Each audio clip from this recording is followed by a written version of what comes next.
Thank you for your time and attending here. I'm going to talk about refractory epilepsy. Basically, what it means is that the medication-resistant epilepsy, uncontrolled with medical therapy, and where to go from there. So, just to give you just an overview, Dr. Rao mentioned the same thing, that 3.5 million people in the U.S. have epilepsy, and more than 65 million people internationally have epilepsy. 1 in every 26 people have epilepsy at some point in their life, and 180,000 new cases of epilepsy every year we see. Generally, it affects about 1% of the general population in U.S. and globally, and a third of patients with epilepsy are not controlled with medication, so about 30% of patients are medically refractory. Interesting thing is 80% of all healthcare costs are attributed by the care of epilepsy, by going to the ER and clinics in order to take care of acute epilepsy. Sure. All right. Thank you. So what is refractory? It's very variable perspective patients have. For patients' perspective, people are happy with having one seizure a month, or one seizure every 3 months, or one seizure every 6 months. And they think that's part and parcel of the disease itself. But it is very different. The goal is to have seizure freedom for one whole year. That's what International League Against Epilepsy has defined, that the goal should be to have no seizures, no side effects, but no seizures for at least 1 year. That's considered to be the control for epilepsy. If you talk to the physicians, people who are aware of refractory epilepsy, because a lot of physicians who are taking care of patients, they keep trying one medicine after the other and continue it for several years, and they think that having 1 or 2 seizures is okay. Then legal aspect is also important, because having 1 seizure in 6 months or 1 seizure in 3 months can exclude you from driving, In Utah and surrounding states, like 3 months driving restriction. In the rest of the majority of the states in the U.S. are six months, and then California is 1 year. So having 1 seizure in 3 months, 6 months, that can also exclude you from driving. Even operating heavy machinery can affect your employment as well. So the goal should be to have no seizures and no side effects. Even a seizure a year can cause injuries, poor psychosocial outcomes, and mortality. Similarly, aura can affect the quality of life in epilepsy. So ILAE defined that if you have done 2 adequately treated trials of tolerated medications and you're still having seizures, even 1 seizure a year should be considered a treatment resistant. Just to give you an idea, like we have State of the Union address every year. This is the state of epilepsy. So this is a very landmark study. On the left side, this is Kwan and Brody data from 1998. And what they did, they took new onset epilepsy patients and gave them seizure medicines. The first seizure medicine made 47% of patients seizure free with the first medicine. Going to a second medicine, another 13% became seizure free. Then going to a third medicine, only 1 to 3% of patients became seizure free. So you can see that the part of the pie chart here, 36% of patients remain uncontrolled with medical therapy. The same group, 20 years later, 2018, they repeated the data. This time, more patients, almost 3 times the initial cohort. And you can see the pie chart hasn't changed. 36% of patients are still medically refractory. They are not controlled with medications. So that's alarming.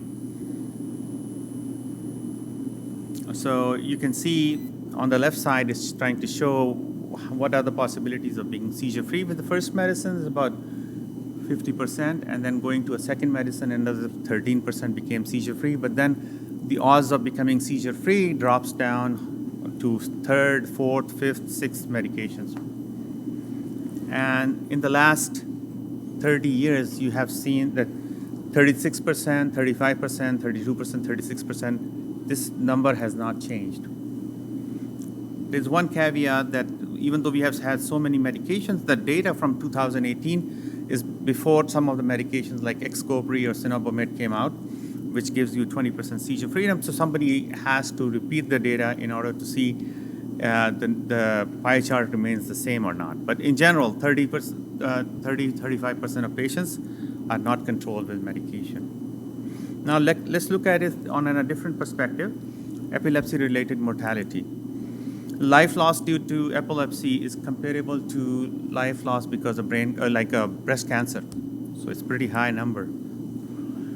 And this is depending on SUDEP, which is sudden death in epilepsy, can be from accidents, status epilepticus, drowning. So patients who have epilepsy and not controlled, they have 2 to 10 times higher risk of dying prematurely.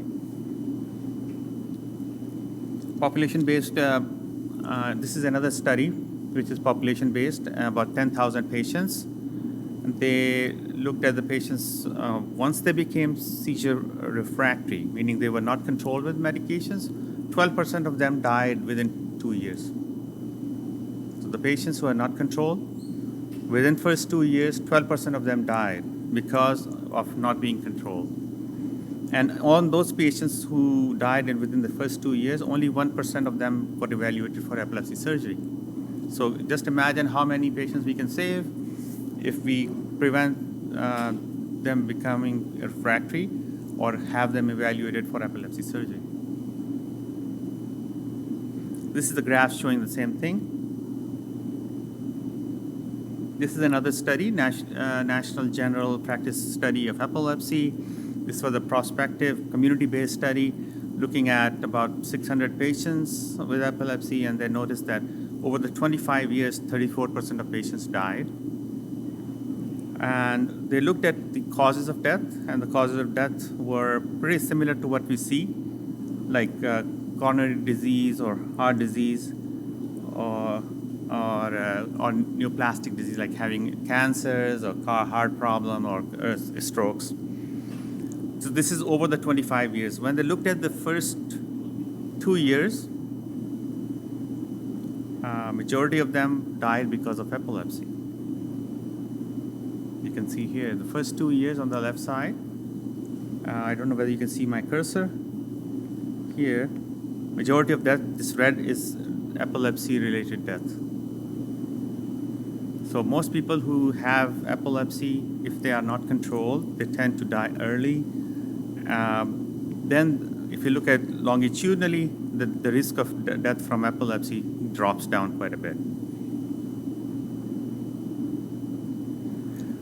SUDEP is about 1.7% of all deaths in epilepsy and 8.6% of deaths in younger group of patients, 15 to 40 years old, you know. So it is a disease or it's a condition of younger people who die because of sudden death because they are not controlled. And SUDEP rate is 24 times higher than the general population in this young group, 20 to 40-year-old. Epilepsy is a malignant disease, and we should treat it as is. Looking at this study, they did epilepsy surgery in these patients, and this study showed that the risk of death from SUDEP has gone down if they become seizure-free after surgery. Okay, burden of uncontrolled epilepsy in patients requiring ER visits. This is uncontrolled epilepsy cohort presented over 2 times more fractures, head injuries, and lost 2.5 times more work days. So there's a significant hospitalization and the ED visits if the patients are not controlled. So there have been 2 class 1 evidence. Class 1 evidence is like there is a placebo-controlled trial of epilepsy versus medical treatment, and both trials shows that epilepsy surgery did much better for patients who are uncontrolled with medications. So one trial came out in 1989. The other one came out 2007 or so. Both of them showed that epilepsy surgery significantly improves seizure control and also decreases the mortality. Okay. Typically, average time between onset of epilepsy and referral to an epilepsy care center nationwide is about 20 years, 18 to 20 years of lag before the patient comes to an epilepsy center. And it hasn't changed besides having those two clear class 1 evidence, strong evidence of epilepsy surgery. But that tells you that still epilepsy surgery is underutilized. So what are the barriers to treatment? Socioeconomic status, geographic disparity, that impact also. Awareness about epilepsy surgery or other options to treat refractory medications, refractory epilepsy is also affecting that. The rates of surgical intervention have only marginally increased over the years, despite having several new epilepsy centers established in the nation. No increase despite advances in increased safety profile of broader indication in modern technology. Now we have different modalities available, RNS, DBS, and laser ablation, but the utilization of epilepsy surgery has not gone up. Let me just share a patient. This is a 19-year-old right-handed male who started having seizures in 2005. First seizure was in sleep, generalized tonic-clonic, and then he started having focal impaired awareness seizures. Initially, the seizures were less frequent, then he started having weekly seizures. And he also reported that post-ictally he would lose the whole week because he would be so much affected, had poor concentration after the seizures, and avoid taking tests because he would be doing poorly. So initially he was tried on Topamax and Keppra, then Depakote, but he was not controlled. This is his MRI. You can see that on the left side, he had a hippocampal sclerosis. So hippocampal sclerosis is the inflammation of the hippocampus or scarring of the hippocampus that often is the cause of seizures. And if you have that, the medication usually are not very effective in treating it. So best treatment option is to have epilepsy surgery. So we admitted him, and we saw seizures coming from the left temporal area. These are his seizures. So epilepsy surgery, the purpose is curative if a person is a candidate for resection or ablation. Multiple subfield transection is a technique they use in areas where eloquence is in the brain. So they, instead of making a resection, they just make small slits around it, and that helps controlling the seizures. Basically creating a barrier around the seizure focus so seizure does not spread to the other areas. Then the palliative options are like corpus callosotomy, where the corpus callosum, which is like a band connecting the two sides of the brain, you just cut that, and that helps the drop seizures primarily, tonic seizures and atonic seizures. Neuromodulation, we'll talk about it, RNS, DBS, and vagus nerve stimulator. And then resective surgery under certain conditions where just it's palliative and not curative. Who are the best candidates for epilepsy surgery? The patients who have a lesion, like a hippocampal sclerosis, or other lesions like cavernoma or cortical dysplasia in an area which is non-eloquent, then you can easily have that removed, and they can make them seizure-free. This was an interesting study from Paris. They looked at 7 years of data of patients with epilepsy in an outpatient clinic, and they looked at the etiology, what is the cause of epilepsy, and they found that if you have generalized epilepsy, you're more likely to be seizure-free for the last year. And if you have focal epilepsy, you're less likely to be seizure-free the past year. And then looking at the causes like dysgenetic cause like cortical dysplasia or periventricular nodular hypertropia, the chance of becoming seizure would be about 24%. If you have hippocampal sclerosis, only 10% of patients were seizure-free the past year. So that tells you if you have hippocampal sclerosis or cortical dysplasias or dual pathology, you have lower chance of being seizure-free just based on the medication. So you have to consider surgery as an option. What is our experience in Utah? So we looked at our patients who have had seizure surgery in the 2012 to 2022, 10 years data. And we looked at patients, how did they do, where they were referred from, what socioeconomic status they were, health insurance, and surgery types.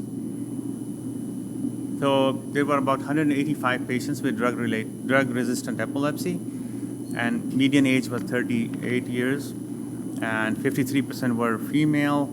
Majority of the patients were white, and the median travel to our center was about 54 miles, ranging from 25 to 212. So we have a large catchment area, and about 96% of them were insured. 37% of them were publicly insured, while 62% were private insurance. So this is to show that once they get epilepsy diagnosis, how long did it take for them to become drug-resistant epilepsy? So it took about 10 years to be declared as drug-resistant epilepsy, even though we just showed you the data that if you have failed 2 seizure medications, then you are technically uncontrolled or refractory patients. So you don't have to wait for several years in order to determine that you're a refractory patient or not. But in our catchment area, it was about 10 years before they were considered drug-resistant epilepsy. Once they have been diagnosed with drug-resistant epilepsy, it took about a median of 1.4 years to have epilepsy surgery. So the key takeaways was the longest interval span, the initial diagnosis of epilepsy to the diagnosis of drug-resistant epilepsy. So that the patients who were still being treated by primary care physicians or general neurologists, it took about 10 years to determine that they were drug-resistant. So this is taking a long time before they come to an epilepsy center. So they also patient with public health insurance, they had to wait longer than the private insurance before coming to the epilepsy center.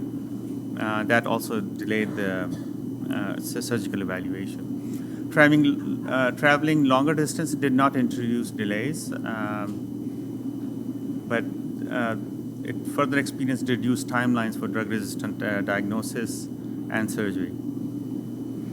So what are the modern surgical approaches to drug-resistant epilepsy? We have stereo EEG, primarily used for diagnostics in order to look at and fine-tune the seizure focus. And then the treatment options are resection or ablation, and then disconnection I showed you, and then neuromodulation, which is basically vagus nerve stimulator, deep brain stimulation, and responsive neurostimulation, RNS.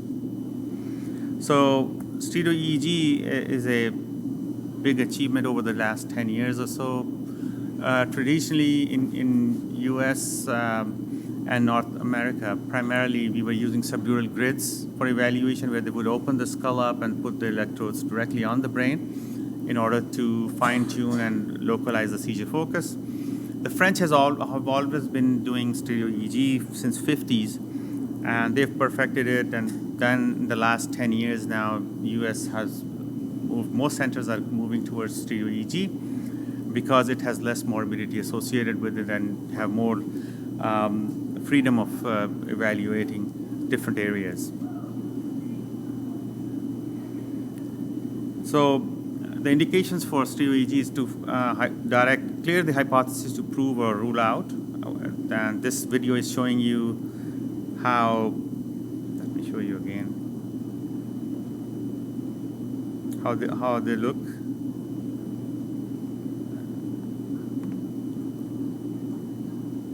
So all these wires are the stereo EEG. So they go inside, they make a small burr hole, and through that they put in the electrodes. Now there is a robot, as you can see outside, Rosa is there. So that helps them putting it in more correctly and faster. So that helps. So the idea is to fine-tune the seizure focus, also opportunity to disease-modifying surgery, and also opportunity for a curative surgery. So basically with the stereo EEG, we want to look at Obviously, if there's a lesion, we want to study that, and also the network around it. We study whole network so we can see what area of the network is more active after the lesion onset. So we can also look at the 3D anatomy. We can maximize the gray matter coverage. If there is sulcal or deeper onset, subdural grid cannot reach that, so you have to put those stereo EEG. So that is helpful to look at the deeper foci. So if you have sulcal cortical onset, sulcal are what it means that there are gyri and sulci. There are deeper places in the brain and the outer folds. So if it is from the folds, that can easily be picked up by the subdural grid, but if it is from the deeper folds, then the subdural grid cannot pick it up. So you have to put the electrodes so that can go towards the fold. So this is the subdural grid. Like we open the skull up and just put the wires on that, and it records the surface of the brain. But again, if there is coming from the deeper sulci, it cannot be picked up by the subdural grid. So we have to use stereo EEG. So that's one benefit. Grid versus stereo EEG. So grid has higher morbidity associated with it. You can see that it's large. You have to take the skull off and then put the electrodes on. There's higher chance of bleeding, hemorrhage, about 4% chance of having hemorrhage. Also infection rate risk is high. And then in general, there's patients who have the subdural grid put in. And the day after or so, we see more edema or swelling around it. It can cause more sedation for these patients. That may interfere with our testing. But on the other hand, the stereo EEG does not have these, The stereo EEG, the risk of hemorrhage is about 1% compared to 4% with stereo EEG. And the infection risk is low, 2%. And it can have like asymptomatic blood, but because of shearing the small venules, but still the symptomatic hemorrhage is much higher in the subdural grid. And then let's discuss about resection and ablation. This is another patient of ours who have a right anterior temporal lobe seizures. His interictal discharges were normal. There were no interictal discharges. His MRI showed volume loss, right hippocampus, right hippocampal sclerosis, and then right temporal hypometabolism. So we decided either to do right anterior temporal lobectomy or right selective amygdala hippocampectomy. So the data of anterior temporal lobectomy at 1 year, angle classification is one classification we use for the outcome of epilepsy surgery. And angle classification 1 means that patient has no seizures, no auras. It's the best outcome. So at 1 year, it's about 58%. Compared to medical treatment, only 8% of patients had angle 1 classification. So you can see the difference between the two. Surgical arm certainly had much higher chance of becoming seizure-free. And then at 2 years, the angle classification was 73% on the surgical arm compared to medical arm, which was only 0%. So not 1% became seizure-free with the medicine. So on the right, the video will show you the laser ablation we are doing. So you can see they put in a small catheter in with a small hole, and through that they put in the catheter, and they burn with the laser. They raise the temperature of the brain to about 60 degrees centigrade, and that area starts burning. So that takes care of the seizure focus. You can see that. And with laser ablation, about up to 89% of patients were seizure-free if there was hippocampal sclerosis. And most CDs quote about 50 to 60% seizure freedom or angle 1 classification with laser ablation. What about stereo EEG proven MTLE? So that also gives you the same 60% seizure freedom compared to resection, which is about 70 to 75% seizure freedom. Here, This is another patient of ours where you have a cortical dysplasia on the right supratemporal gyrus, right there, the white thing. And we put in the stereo EEG, different electrodes. We studied that area, and the seizures were indeed coming from that place. So we did the laser ablation of that. So this is what we'll show you on the video. So this was the focus.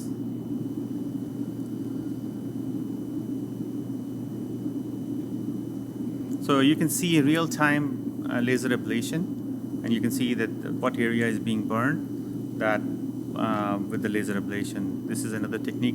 So patients have been preferring laser ablation because it doesn't involve, it seems less invasive. You don't have to take the skull off. You just make a small hole, and through that you put in the laser catheter, and that will burn the seizure focus. This is another patient of ours which have both bilateral temporal onset of seizures. His MRI showed an old infarct and right temporal versus bitemporal ictal onset. He was hypometabolic in the right temporal area. So we put in the electrodes on both sides and we recorded seizures. Here is the seizure from the left hippocampus. Here is the seizure from the right hippocampus. So independently left and right seizures were seen in this patient. So what to do in cases where the seizures are coming from both hippocampi or both temporal region? In that case, the option is neuromodulation, the neuropace or RNS.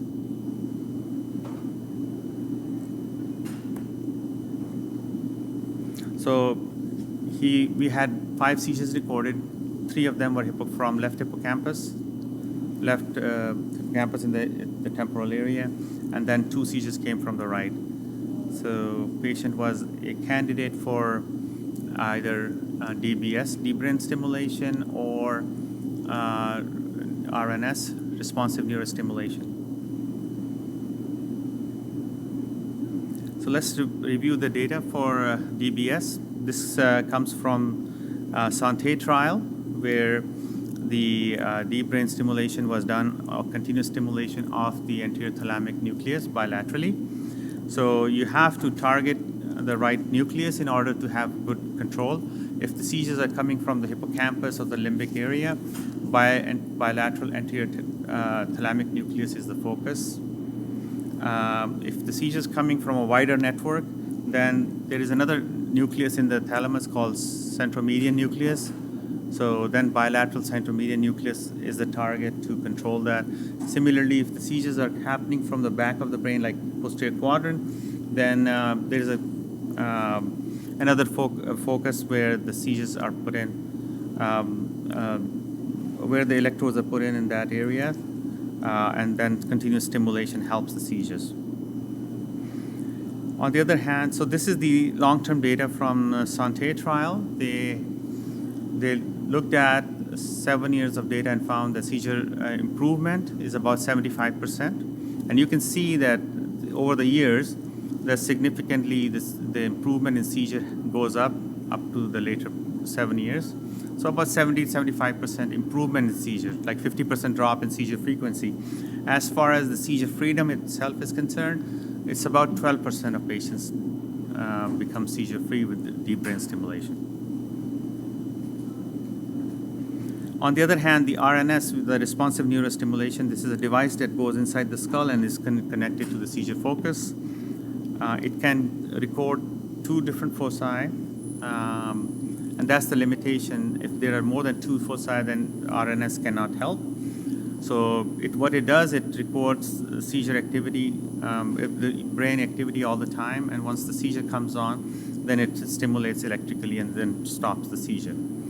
With that, the seizure improvement in seizure is about 70-75%, like 50% drop in seizure frequency. As far as seizure freedom is concerned, the data shows about 18-20% seizure freedom with RNS. Long term, not only improves the seizure, it also dropped the SUDEP risk. Similarly, the same thing was seen with the DBS, that SUDEP risk was about 2 per 1,000 patients over time in both neuromodulation. 28% of patients experienced seizure-free period for 6 months, and 18% for a whole year they became seizure-free. So 18 to 20% seizure freedom with RNS, and deep brain stimulation is about 12% seizure freedom. So here's the take-home message, that significant delay in access to pre-surgical evaluation. So we should realize and spread the message that if you have failed 2 good trials of seizure medications, then you are medically refractory. Then you should be evaluated for possible surgery as a treatment option. There is no benefit in staying longer, trying different medications one after the other, because the number of seizure freedom with all different seizure medications drop down every time you use it. So it's better to have it evaluated, so to come to an epilepsy center to be evaluated. There are several modern techniques. As I said, laser ablation is a new thing that has come out over the last 10 years. And not everyone needs to have the brain open. They can just have it with the laser ablation. They can get seizure freedom. There are better techniques, better electrodes in order to confirm the seizure focus. All that can certainly help, and the patient can be evaluated faster. There are 3 Tesla MRIs, in some centers even 7 Tesla MRI, which gives you much more detail. So you can be evaluated and then treated accordingly. So I'll stop here and answer any questions. And this is our team. We are 8 epileptologists and 2 epilepsy surgeons. Dr. Shafti, this is Dr. Shafti, and this is Dr. Rahimpour, and our epilepsy colleagues, and this is our fellow. All right. Yes, ma'am.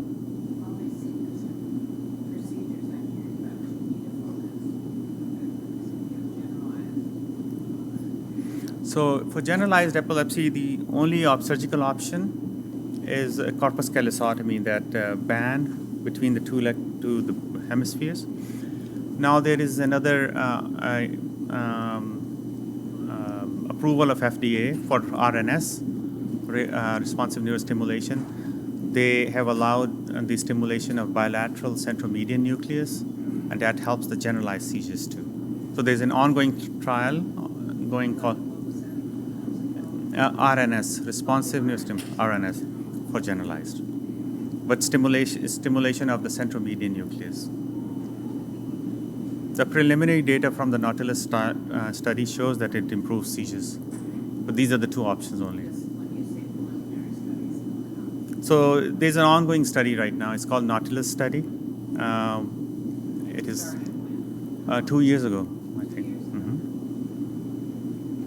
Yeah. Otherwise, we don't have much to offer in generalized epilepsy. Corpus callosotomy or RNS. Yeah. Any other question? Yes.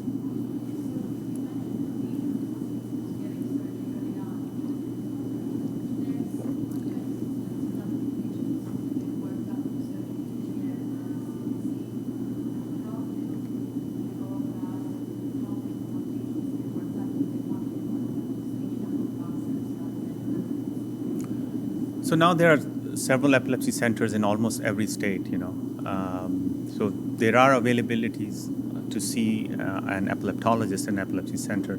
It's just a matter of trying to get into the system. Sometimes, access may be an issue, like 3 to 4 months for wait before seeing the patient. But certainly it's worth it, because otherwise you're following the same general neurologist or primary care provider and continuing with the medication. So it is very crucial to see an epileptologist in order to be evaluated. Yeah. Yes, ma'am.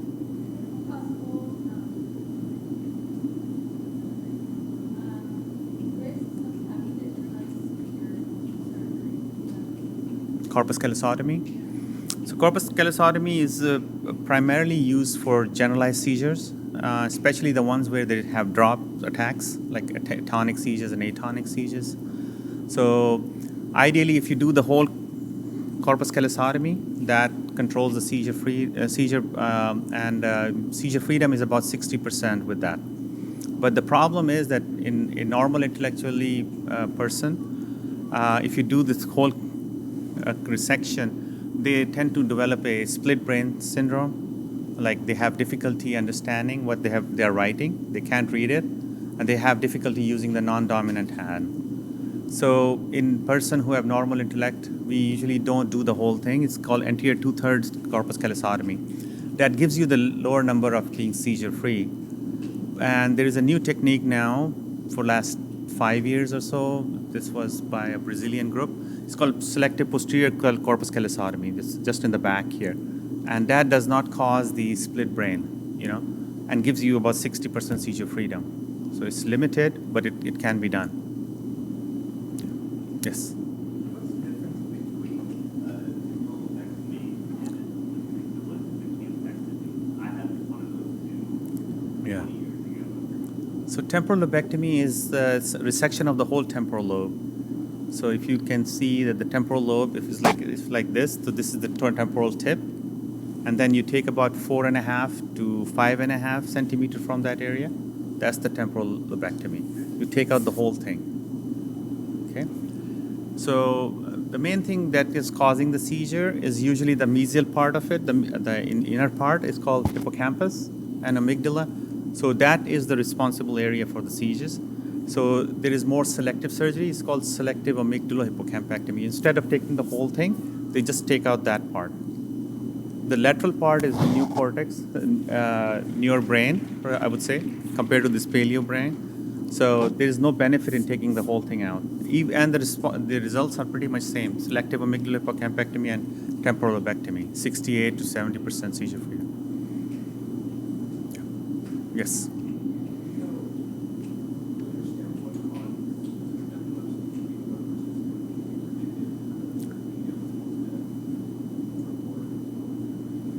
Yeah, so as far as prediction is concerned, we can't predict it at the moment.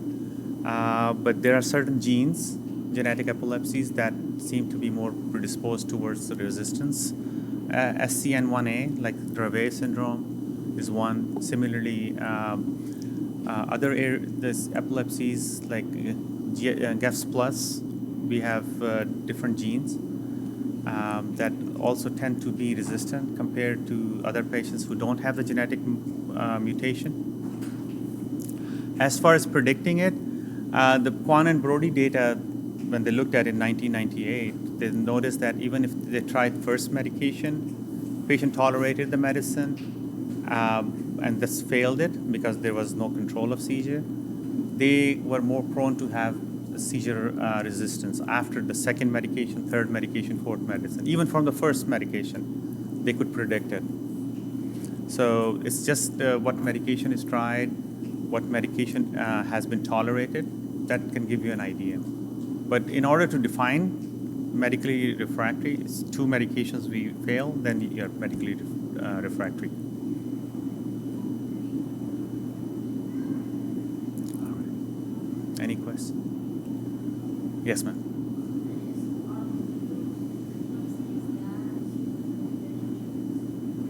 Autoimmune epilepsy can be medication resistance.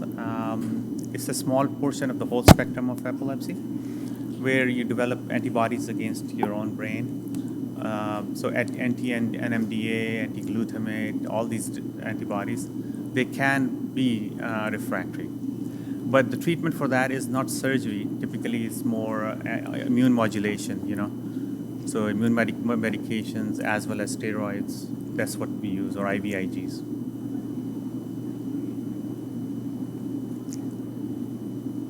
All right. Thank you so much for your time. Appreciate that.